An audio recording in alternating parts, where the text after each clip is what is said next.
ഈശ്വരവാണ് വേഗം വരുന്ന കർത്താവായ യേശു ക്രിസ്തുവിന്റെ നാമത്തിൽ എല്ലാ വിശുദ്ധന്മാർക്കും സ്നേഹവന്ദനം. കർത്താവിൻ്റെ കൃപയാൽ ഒരു ദിവസം കൂടി നമുക്ക് ഇങ്ങനെ ഈ നിലയിൽ ദൈവസന്നിധിയിലായിരിക്കാനും കർത്താവിൻ്റെ വചനത്തെ ധ്യാനിക്കുവാനുള്ള ഭാഗ്യം കർത്താവ് തന്നു. ഈ ലോകയാത്രയിൽ നമുക്ക് ലഭിക്കുന്ന സമയങ്ങൾ തക്കത്തിൽ ഉപയോഗിക്കുക, കർത്താവിൻ്റെ കൂട്ടായ്മയിലായിരിക്കുക എന്നുള്ളതാണ് ഏറ്റവും ഭാഗ്യകരവും ഏറ്റവും ശ്രേഷ്ഠവുമായ അവസ്ഥ. ദൈവസന്നിധിയിലായിരിക്കുമ്പോൾ ദൈവം തൻ്റെ വചനത്തിലൂടെ നമ്മോട് സംസാരിക്കുന്നു. ദൈവത്തിൻ്റെ ഹിതമെല്ലാം നമുക്ക് വെളിപ്പെട്ട് കിട്ടുന്നത് വചനത്തിലൂടെയാണ്. ദൈവവചനം അറിയുന്നത് എത്ര ഭാഗ്യമാണ്. അപ്പോൾ നമ്മൾക്ക് സമയം ഒട്ടും കളയാനില്ല.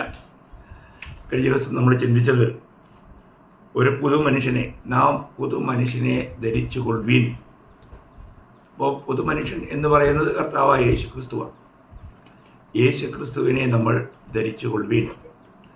അപ്പോൾ സഭാജീവിതത്തിലായിരിക്കുന്ന എല്ലാവരും ക്രിസ്തുവിനെ ധരിച്ചിരിക്കുന്നു എന്നുള്ളതാണ് ഏറ്റവും ശ്രേഷ്ഠമായ കാര്യം. എല്ലാവരും ക്രിസ്തുവിനെ ധരിച്ചവരാണ്. നമ്മളതിന് ആധാരമായിട്ട് വായിച്ച ഭാഗം നിങ്ങൾക്ക് ഓർമ്മയുണ്ടാകും. എഫേസ്യ ലേഖനം 4-ാം അധ്യായം അതിൻ്റെ 24 മുതൽ 32 വരെയുള്ള വാക്യങ്ങളാണ്. ഞാൻ ഒരിക്കൽ കൂടി ആ ഭാഗം ഒന്ന് വായിക്കാം. സത്യത്തിൻ്റെ ഫലമായി നീതിയിലും വിശുദ്ധിയിലും ദൈവാനുരൂപമായി സൃഷ്ടിക്കപ്പെട്ട പുതുമനുഷ്യനെ ധരിച്ചുകൊള്ളുവീൻ. ആകയാൽ ഭോഷ്ക് ഉപേക്ഷിച്ച് ഓരോരുത്തരും താന്താൻ്റെ കൂട്ടുകാരനോട് സത്യം സംസാരിപ്പിൻ. നാം തമ്മിൽ അവയവങ്ങളല്ലോ. കോപിച്ചാൽ പാപം ചെയ്യാതിരിപ്പിൻ. സൂര്യൻ അസ്തമിക്കുമ്പോഴും നിങ്ങൾ കോപം വെച്ചുകൊണ്ടിരിക്കരുത്. പിശാചിന് ഇടം കൊടുക്കരുത്. കള്ളൻ ഇനി കക്കാതെ മുട്ടുള്ളവന് ദാനം ചെയ്യുവാൻ ഉണ്ടാകേണ്ടതിന് കൈകൊണ്ട് നല്ലത് പ്രവർത്തിച്ച് അധ്വാനിക്കുക അത്ര വേണ്ടത്. കേൾക്കുന്നവർക്ക് കൃപ ലഭിക്കേണ്ടതിന് ആവശ്യം പോലെ ആത്മീക വർധനയ്ക്കായി നല്ല വാക്കല്ലാതെ ആകാത്തതൊന്നും നിങ്ങളുടെ വായിൽ നിന്നും പുറപ്പെടരുത്. ദൈവത്തിൻ്റെ പരിശുദ്ധാത്മാവിനെ ദുഃഖിപ്പിക്കരുത്. അവനാണല്ലോ നിങ്ങൾക്ക് വീണ്ടെടുപ്പ് നാളിനായി മുദ്രയിട്ടിരിക്കുന്നത്. എല്ലാ കയ്പും കോപവും ക്രോധവും കുറ്റാരവും ദൂഷണവും ദുർഗുണവുമായി നിങ്ങളെ വിട്ട് ഒഴിഞ്ഞു പോകട്ടെ. നിങ്ങൾ തമ്മിൽ ദൈവം മനസ്സിലുള്ളവരായി ദൈവം ക്രിസ്തുവിൽ നിങ്ങളോട് ക്ഷമിച്ചതുപോലെ അന്യോന്യം ക്ഷമിപ്പി. അപ്പോൾ ഇവിടെ നമുക്ക് വളരെ ശ്രദ്ധിക്കേണ്ട ഒരു കാര്യം, കർത്താവായ യേശു ക്രിസ്തുവിനെ ധരിച്ചിരിക്കുന്ന നാം നമ്മുടെ ജീവിതത്തിൽ കാണേണ്ട 7 ഗുണങ്ങളെക്കുറിച്ചാണ് ഇതിനകത്ത് പ്രതിപാദിച്ചിരിക്കുന്നത്. 7 ഗുണങ്ങൾ. ആ നല്ല ഗുണങ്ങൾ എല്ലാ വിശുദ്ധന്മാരിലും കാണണം. അതിനെക്കുറിച്ചൊരു അല്പമായ ചിന്തയാണ് നമ്മൾ ആരംഭിച്ചത്. അതിൽ 2 കാര്യം നമ്മൾ ചിന്തിക്കുകയുണ്ടായി. ഒന്ന്, സത്യം സംസാരിക്കണം. നമ്മൾ പരസ്പരം സഹോദരങ്ങളാണ്, അവയവങ്ങളാണ്. നമുക്ക് തമ്മിൽ വലിയ ആഴമായൊരു ബന്ധമുണ്ട്. അതുകൊണ്ട് ആ ബന്ധത്തിന് ഉലച്ചിൽ വരുന്നതായിരിക്കുന്ന യാതൊരു സംസാരവും നമുക്ക് ഉണ്ടാകാൻ പാടില്ല. സത്യം സംസാരിക്കുക. രണ്ടാമത് നമ്മൾ കണ്ടത് പാപം ചെയ്യാതിരിപ്പിൻ. അപ്പോൾ സത്യം സംസാരിക്കണം, അത് എഫേസ്യർ 4:25. രണ്ടാമത്തത് പാപം ചെയ്യാതിരിപ്പിൻ, അതൊരു കൽപ്പനയാണ്, എഫേസ്യർ 4:26. അപ്പോൾ നമുക്കറിയാം പാപമാണ് മനുഷ്യനെ ദൈവത്തിൽ നിന്ന് അകറ്റുന്നത്. അപ്പം നമ്മൾ ക്രിസ്തുവിനെ ധരിച്ചിരിക്കുന്നു എന്നുള്ള ബന്ധത്തിൽ ഒരിക്കലും നമുക്ക് അങ്ങനെയുള്ള പാപ സ്വഭാവങ്ങളിലേക്ക് പോകുവാൻ പാടില്ല. പാപം നമ്മളെ എപ്പോഴും ദൈവത്തിൽ നിന്ന് അകറ്റും. ഇന്ന് അനേക വിശുദ്ധന്മാർക്കും ദൈവവുമായിട്ടുള്ള ഒരു യഥാർത്ഥ കൂട്ടായ്മ ഇല്ലാത്തത് അവരുടെ രഹസ്യ പാപങ്ങളാണ്. അപ്പോൾ അതിൽ നാം സൂക്ഷിക്കണം. നമുക്ക് ഓരോ നിമിഷത്തിലും കർത്താവിനെ കേൾക്കുവാനായിട്ട്, കാരണം കർത്താവ് നമുക്ക് ആലോചന തന്നുകൊണ്ടിരിക്കും.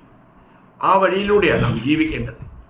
അപ്പോൾ നമുക്ക് ഒരിക്കലും നമ്മൾ ദൈവത്തിന് ഹിതമല്ലാത്ത നിലയിൽ, അല്ലെങ്കിൽ ദൈവത്തിൻ്റെ വ്യവസ്ഥ വചനം വിട്ട് നമ്മൾ ഇടത്തോട്ടോ വലത്തോട്ടോ മാറുമ്പോൾ, അല്ല നമ്മൾ ദൈവഹിതത്തിന് വെളിയിലേക്ക് പോകുമ്പോൾ നമ്മൾ പാപം ചെയ്യുക. അത് വരാതെ നമ്മൾ സൂക്ഷിക്കണം. ഇന്ന് 3-ാമത്തെ കാര്യം ഞാൻ നിങ്ങളോട് പറയട്ടെ. അതേ എഫേസ്യർ 4-ാം അധ്യായം അതിൻ്റെ 27-ാം വാക്യമാണ്. അവിടെ വായിക്കുന്നത് പിശാചിന് ഇടം കൊടുക്കരുത്. അപ്പോൾ നമ്മളൊരു കാര്യം പ്രത്യേകം ശ്രദ്ധിക്കുക. ഈ പിശാച് ആരാണ്? പിശാച് നമ്മുടെ ശത്രുവാണ്. നമുക്കറിയാം. പിന്നെ 1 പത്രോസ് 5-ാം അധ്യായം അതിൻ്റെ 8-ാം വാക്യം വായിക്കുമ്പോൾ, ഫസ്റ്റ് പീറ്റർ ചാപ്റ്റർ 5 വേഴ്സ് 8, അവിടെ വായിക്കുന്നത്, നിർമ്മതരായിരിപ്പിൻ, ഉണർന്നിരിപ്പിൻ, നിങ്ങളുടെ പ്രതിയോഗിയായ പിശാച് അലറുന്ന സിംഹമെന്ന പോലെ ആരെ വിഴുങ്ങേണ്ടു എന്ന് തിരഞ്ഞ് ചുറ്റി നടക്കുന്നു. അപ്പോൾ നിങ്ങളുടെ പ്രതിയോഗിയായ പിശാച്, അവൻ നമ്മുടെ പ്രതിയോഗിയാണ്. അവൻ നമ്മളെ എങ്ങനെയെങ്കിലും തകർക്കുവാൻ ലക്ഷ്യം വെച്ച് നടക്കുകയാണ്. അപ്പോൾ രക്ഷിക്കപ്പെട്ട നാം ഇന്ന് ഈ പാപം നിറഞ്ഞ ലോകത്തിലാണ്. നമുക്കറിയാം, നമ്മൾ 1 യോഹന്നാൻ 5:19 അവസാന ഭാഗം, first John chapter 5 verse 19 last part, സർവ്വലോകവും ദുഷ്ടൻ്റെ അധീനതയിൽ കിടക്കുന്നു. സർവ്വലോകവും ദുഷ്ടൻ്റെ അധീനതയിൽ കിടക്കുകയാണ്. അപ്പോൾ ഏത് സമയത്തും ആരെയും ചതിക്കുവാൻ ഈ ദുഷ്ടന് കഴിയും. അതുകൊണ്ട് നമ്മൾ രക്ഷിക്കപ്പെട്ട ഓരോ ദൈവമക്കളും വളരെ വ്യക്തമായി മനസ്സിലാക്കിയിരിക്കേണ്ട ഒരു കാര്യം, നമ്മൾ കളിക്കളത്തിലല്ല, യുദ്ധക്കളത്തിലാണ്. നമ്മുടെ ശത്രുവായ പിശാചിന്റെ ലക്ഷ്യം നമ്മളെ ദൈവത്തിൽ നിന്നും അകറ്റുക എന്നുള്ളതാണ്. യഥാർത്ഥമായും നമ്മൾ സന്തുഷ്ടരായും സന്തോഷവാന്മാരായും ജീവിക്കുന്നത് കാണുമ്പോൾ പിശാചിനൊട്ടും അത് അങ്ങോട്ട് ദഹിക്കത്തില്ല, അതവനെ സഹിക്കാൻ പറ്റിയല്ല. അതുകൊണ്ട് എങ്ങനെയെങ്കിലും നമ്മുടെ ജീവിതത്തെ തകർത്ത് കളയുവാൻ, മുടിച്ചു കളയുവാൻ, ഇല്ലായ്മ ചെയ്യുവാൻ അവൻ ശ്രമിക്കും. അപ്പം നമുക്ക് പല വിശുദ്ധന്മാരും ഞാനൊരു പോർക്കളത്തിലാണെന്നുള്ള ഒരു ബോധം പലർക്കും ഇല്ല. അത് തന്നെ ഒരു വലിയ വഞ്ചനയാണ്. നമ്മൾ എവിടെയായിരിക്കുന്നു എന്നുള്ളത് നമ്മൾ അറിയണം, നമ്മൾ ജാഗരൂകരായിരിക്കണം. അതുകൊണ്ട് നമ്മൾ എഫേസ്യ ലേഖനത്തിൽ അതിൻ്റെ 6-ാം അധ്യായം 11-ാം വാക്യത്തിൽ വായിക്കുന്നത്, പിശാചിൻ്റെ തന്ത്രങ്ങളോട് എതിർത്ത് നിൽപ്പാൻ കഴിയേണ്ടതിന് ദൈവത്തിൻ്റെ സർവായുധ വർഗം ധരിച്ചുകൊള്ളുവിൻ. അതിൻ്റെ 12-ാം വാക്യം, നമുക്ക് പോരാട്ടമുള്ളത് ജഡരക്തങ്ങളോടല്ല, വാഴ്ചകളോടും അധികാരങ്ങളോടും ഈ അന്ധകാരത്തിൻ്റെ ലോകാധിപതികളോടും സ്വർലോകത്തിലെ ദുഷ്ടാത്മസേനയോടും അത്രേ. നോക്കുക, നമുക്ക് ഒരു വലിയ പോരാട്ടമുണ്ട്. നമ്മൾ പോർക്കളത്തിലാണ്. അപ്പോൾ നമുക്ക് നമ്മുടെ ആത്മീയമായിരിക്കുന്ന ആ സന്തോഷത്തെയും ആത്മീയ ജീവിതത്തെയും നഷ്ടപ്പെടുത്തുവാൻ പിശാച് അനേക തന്ത്രങ്ങൾ ഉപയോഗിക്കും. അവിടെ നമ്മൾ വളരെ സൂക്ഷിക്കണം. നമുക്കറിയാം, വളരെ സന്തോഷത്തോടെ ജീവിക്കുന്ന പലരും ചെറിയ ചില ചിന്തകളോട് വരുമ്പോൾ അവരുടെ ആകപ്പാടെ ജീവിതം മാറുകയാണ്. ആ ചിന്തകളിലൂടെ ശത്രു നമ്മളിൽ പ്രവർത്തിക്കാൻ സാധ്യതകൾ ധാരാളമുണ്ട്. അതുകൊണ്ട് തന്നെ എപ്പോഴും നമ്മൾ ഉയരങ്ങളിലെ ചിന്തയിലായിരിക്കണം.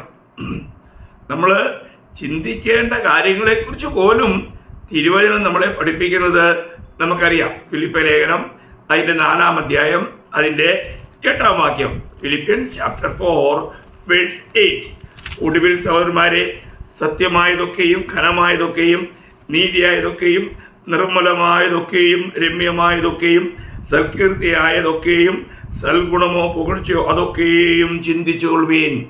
കണ്ടോ, നാം എന്താണ് ചിന്തിക്കേണ്ടേ?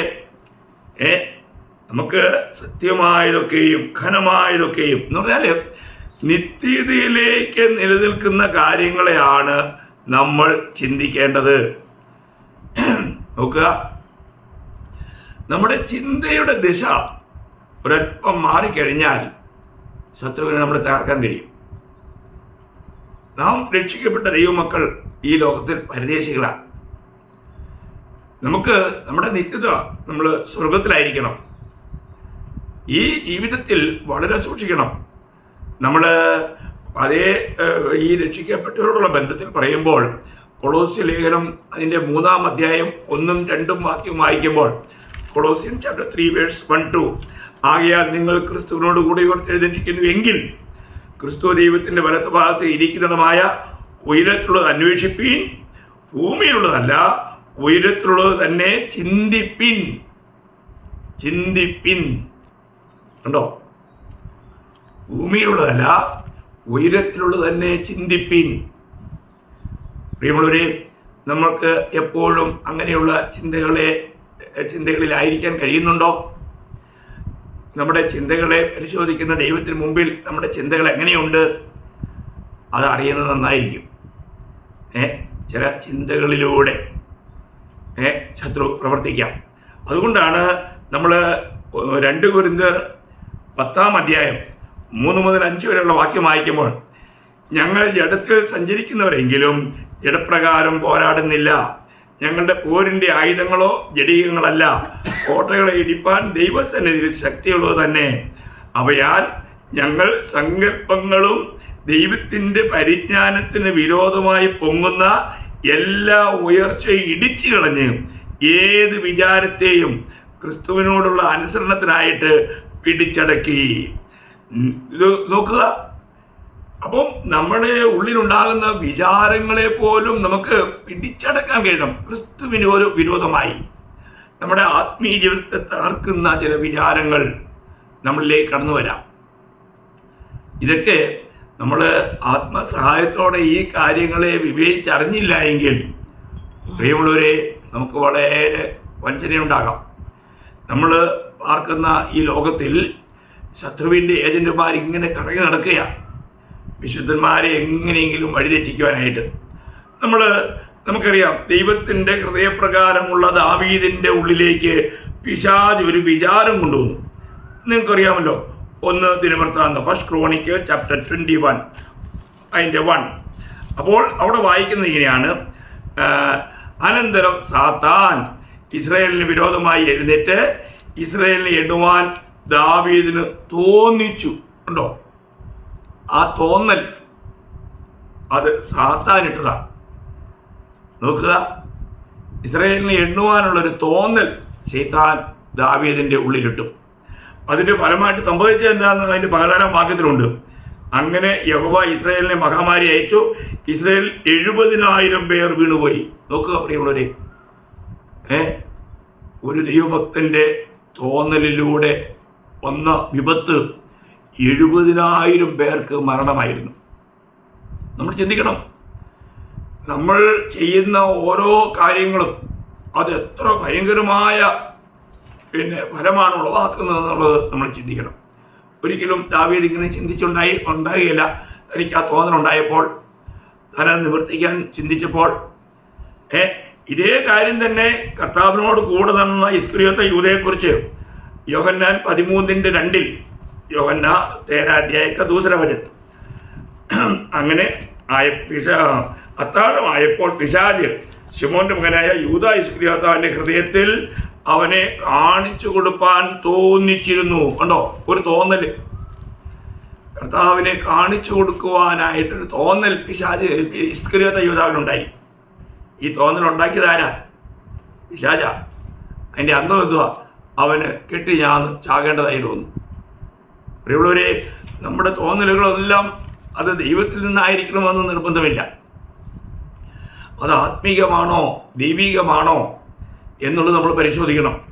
ദൈവവചനത്തിന് വിരുദ്ധമായിട്ട് വരുന്ന ഏത് തോന്നലും, ഏത് ആലോചന പോലും അതൊരിക്കലും അത് ദൈവത്തെ മഹത്വപ്പെടുന്നതല്ല. നമ്മൾ ചിന്തിക്കണം, ഈ ലോക ജീവിതയാത്രയിൽ നമ്മളെ തെറ്റിക്കുവാൻ ശത്രു പല നിലകളിൽ പ്രവർത്തിക്കും. നമ്മൾ 2 കൊരിന്ത്യർ 11-ാം അധ്യായം 13 മുതൽ 15 വരെ വായിക്കുമ്പോൾ, 2 കൊരിന്ത്യൻ ചാപ്റ്റർ 11 വേഴ്സ് 13-15, ഇങ്ങനെയുള്ളവർ കള്ള അപ്പോസ്തലന്മാർ, കപടവേലക്കാർ, ക്രിസ്തുവിൻ്റെ അപ്പോസ്തലന്മാരുടെ വേഷം ധരിക്കുന്നവരത്രേ. അത് ആശ്ചര്യവുമല്ല, സാത്താൻ താനും വെളിച്ചദൂതൻ്റെ വേഷം ധരിക്കുന്നു. അപ്പോൾ സാത്താൻ താനും വെളിച്ചദൂതൻ്റെ വേഷം ധരിക്കുന്നുവല്ലോ. ആകയാൽ അവൻ്റെ ശുശ്രൂഷക്കാർ നീതിയുടെ ശുശ്രൂഷക്കാരുടെ വേഷം ധരിച്ചാൽ അതിശയമല്ല, അവരുടെ അവസാനം അവരുടെ പ്രവർത്തികൾക്ക് ഒത്തതായിരിക്കും. നോക്കുക, അപ്പോൾ സാത്താൻ താൻ വെളിച്ചദൂതൻ്റെ വേഷം ധരിച്ചാണ് ഇപ്പോഴും ദൈവസന്നിധിയിൽ പോകുന്നത്. ദൂതന്മാരുടെ മധ്യത്തിൽ നിൽക്കുമ്പോൾ ദൂതന്മാർക്ക് പോലും അറിയത്തില്ല ഇവൻ എവിടെയാണ് നിൽക്കുന്നതെന്ന്. അവൻ വെളിച്ചദൂതനായിട്ടാണ് പോകുന്നത്. നോക്കുക, എന്നാൽ ദൈവം അറിയുന്നു.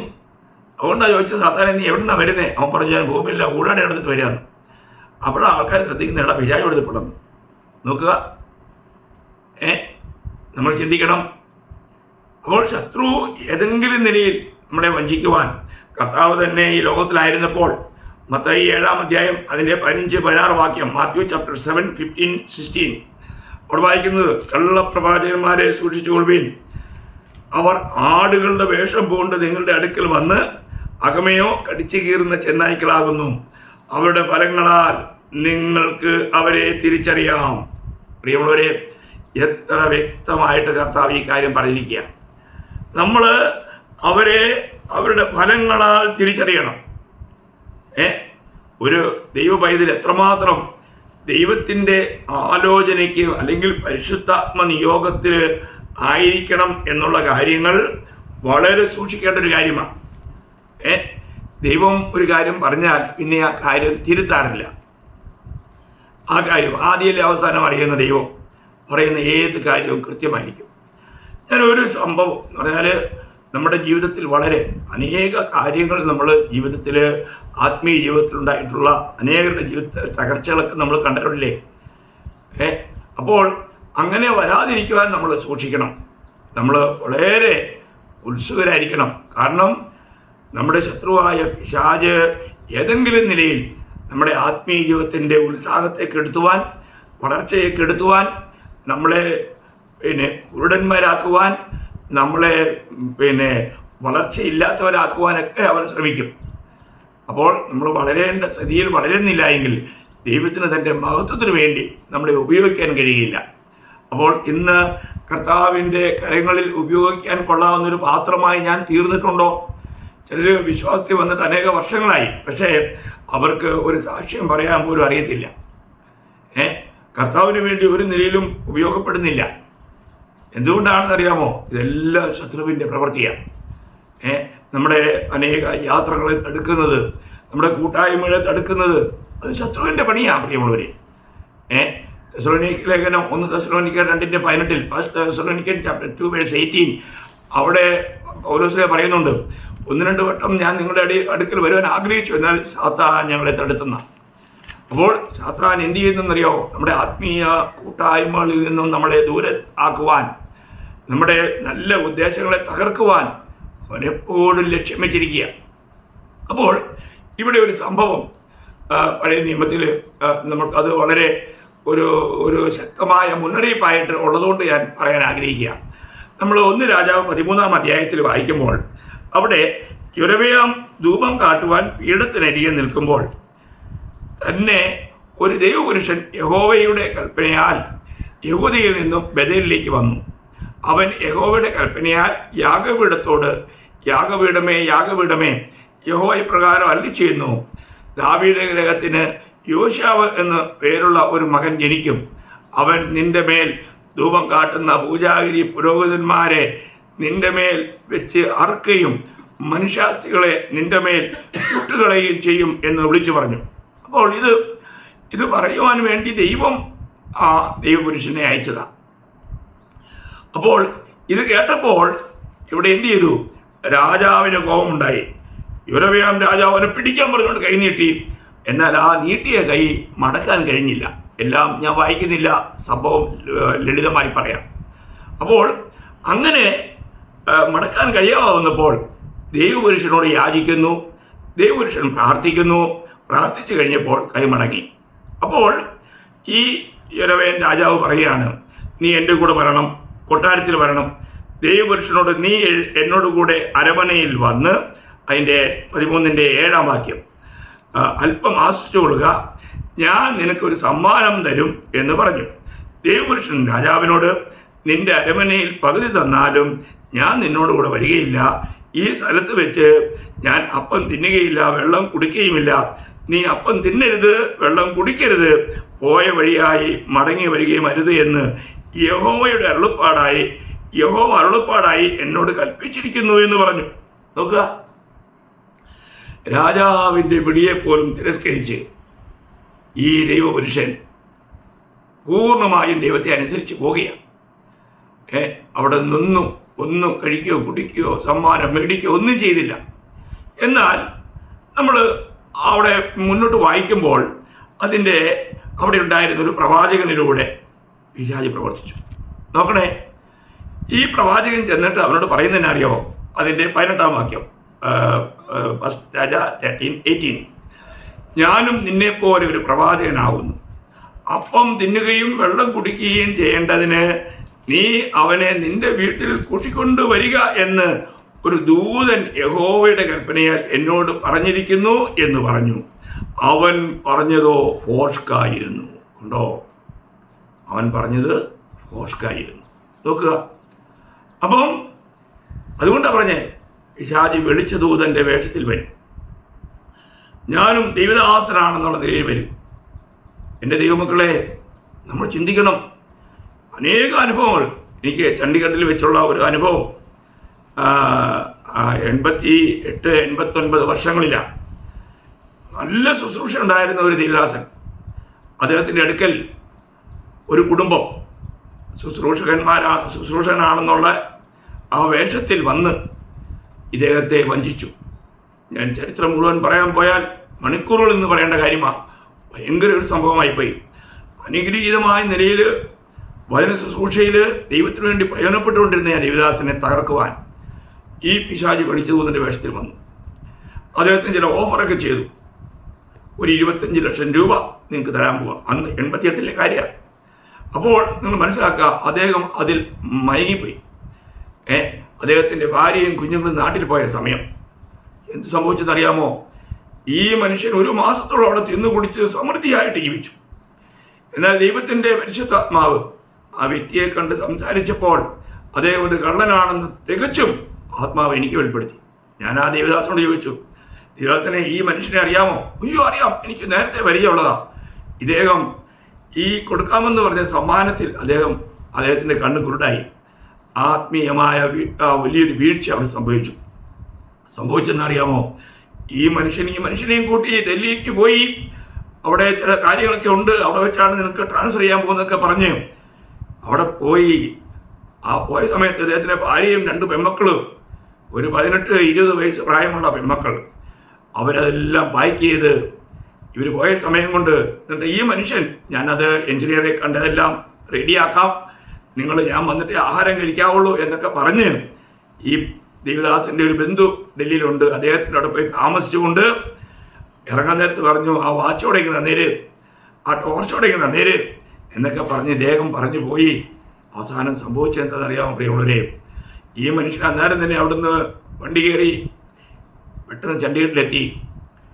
എന്നിട്ട് 4 മണിക്കൂർ യാത്രയേ ഉള്ളൂ. അപ്പോൾ ആ രാത്രി അതിനോടകം ഇദ്ദേഹം വരുന്നതിന് മുമ്പ് ഭാര്യയും മക്കളും ഇവിടെ എല്ലാം പാക്ക് ചെയ്തു. ആൾക്കാരെ വിളിപ്പിച്ച് പാക്ക് ചെയ്ത് നോക്കണേ, കംപ്ലീറ്റ് സാധനം ലോഡാക്കി പോയി. ഈ മനുഷ്യൻ ഇതിനകത്ത് നോക്കിയിരുന്നു. 11 മണിയായി, 12 മണിയായി, 1 മണിയായിട്ടും കണ്ടില്ല. അവസാനം ആഹാരം പോലും കഴിക്കാതെ അവിടെ നിന്ന് തിരിച്ചു. രാവിലെ ചണ്ഡീഗഡിലെത്തി എൻ്റെ വീട്ടുവാതിൽക്കിലെത്തിയപ്പോൾ ഒരു വലിയ താഴിട്ടിരിക്കുന്നു. ആ മനുഷ്യന് തകർക്കുണ്ടായി. താൻ അവിടെ വീണു. അവസാനം വളരെ കണ്ണുനീരോടെ എൻ്റെ അടുക്കൽ വരുവാനിടയായി. പറയേണ്ട സാരം പ്രിയമുള്ളവരെ, അദ്ദേഹത്തിൻ്റെ അവിടെ ഉണ്ടായിരുന്ന ശുശ്രൂഷ തീർന്നു. എന്നെ ഇന്നും കർത്താവ് നാട്ടിൽ ഉപയോഗിക്കുന്നുണ്ട്. അത് ദൈവത്തിൻ്റെ മഹത്വം, ദൈവത്തിൻ്റെ കൃപ. എന്നാൽ അവിടെ അനുഗ്രഹീതമായ നിലയിൽ കർത്താവിന് വേണ്ടി പ്രയോജനപ്പെട്ട് വളരേണ്ട ആ ദേവദാസൻ്റെ ആ ശുശ്രൂഷയെ ഈ ശത്രു തകർത്ത് കളഞ്ഞു. തൻ്റെതെല്ലാം മോഷണം പോയി. നോക്കുക. അപ്പോൾ പിശാച് എന്തിനാ വരുന്നേ? കള്ളൻ എന്തിനാ വരുന്നേ? അവൻ എന്തിനാ വരുന്നതെന്ന് കൃത്യമായിട്ട് വചനം പറയാ. യോഹന്നാൻ 10-ാം അധ്യായം അതിൻ്റെ 10-ാം വാക്യം. അവിടെ വായിക്കുന്നത് എന്താ? യോഹന്നാൻ 10:10. അവിടെ വായിക്കുന്നു, കള്ളൻ മോഷ്ടിപ്പാനും അറുപ്പാനും മുടിപ്പാനും അല്ലാതെ കള്ളൻ വരുന്നില്ല. മോഷ്ടിപ്പാനും അറുപ്പാനും മുടിപ്പാനും. വാസ്തവമല്ലേ? നോക്കുക, എല്ലാം തീർത്തു. ഇവിടെ ഇതുപോലെ തന്നെ ഇവിടെ ഈ നല്ല പ്രവാചകൻ ദൈവവചനം കൃത്യമായി അനുസരിച്ച ദൈവദാസനോട് ഇതാ വേറെ ഒരു ദൈവദാസൻ എന്നുള്ള നിലയിൽ ഇടപെട്ടു. അവസാനം അവനോടുകൂടെ വന്ന് അവൻ്റെ വീട്ടിൽ വന്ന് അപ്പമൊക്കെ ഭക്ഷണം കഴിച്ചുകൊണ്ടിരിക്കുമ്പോൾ അവനെ കൂട്ടിക്കൊണ്ടുവന്ന പ്രവാചകന് യഹോവയുടെ അരുളപ്പാടുണ്ടായി. അവൻ യഹൂദയിൽ നിന്നും വന്ന ദൈവപുരുഷനോട്, നീ യഹോവയുടെ വചനം മറുത്ത് നിന്റെ ദൈവമായ യഹോവ നിന്നോട് കൽപ്പിച്ചിരുന്ന കൽപ്പന പ്രമാണിക്കാതെ അപ്പം തിന്നുകയും വെള്ളം കുടിക്കുകയും ചെയ്യരുതെന്ന് നിന്നോട് കൽപ്പിച്ച സ്ഥലത്ത് നീ മടങ്ങി വന്ന് അപ്പം തിന്നുകയും വെള്ളം കുടിക്കുകയും ചെയ്തതുകൊണ്ട് നിന്റെ ശവം നിന്റെ പിതാക്കന്മാരുടെ കല്ലറയിൽ വയ്ക്കുകയില്ല എന്ന് യഹോവ അരുളി ചെയ്തു. നോക്കണേ, എത്ര ദുഃഖകരമായ അവസ്ഥയാണ്. നോക്കുക. അതുപോലെ തന്നെ സംഭവിച്ചതായിട്ട് 24-ാം വാക്യം, ഒരു സിംഹം അവനെ കൊന്നുകളഞ്ഞു. എന്നിട്ട് ഈ ദേവദാസൻ കൊണ്ടുപോയി അദ്ദേഹത്തെ കവറെടുക്കുന്നു. പറയുന്നത് സാരമില്ല, ദൈവവചനത്തിൽ നിന്ന് നമ്മളെ എങ്ങനെയെങ്കിലും തെറ്റിക്കുവാൻ പിശാച് ശ്രമിക്കും.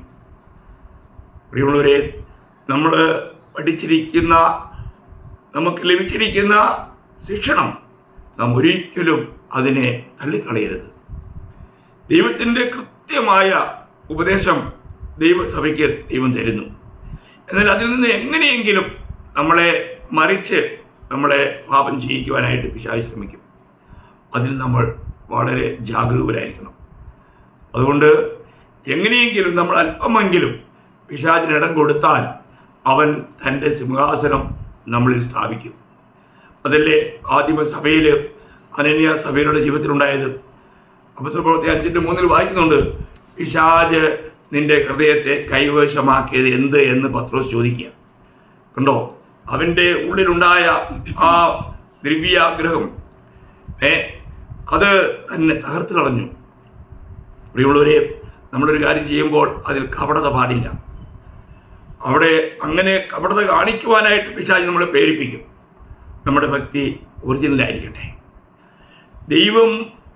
കർത്താവിന് നമ്മൾ ധരിച്ചിരിക്കുമ്പോൾ നമ്മൾ ചെയ്യുന്ന കാര്യങ്ങളെല്ലാം വളരെ കർത്താവിന് മഹത്വം കൊടുക്കുന്നതായിരിക്കട്ടെ.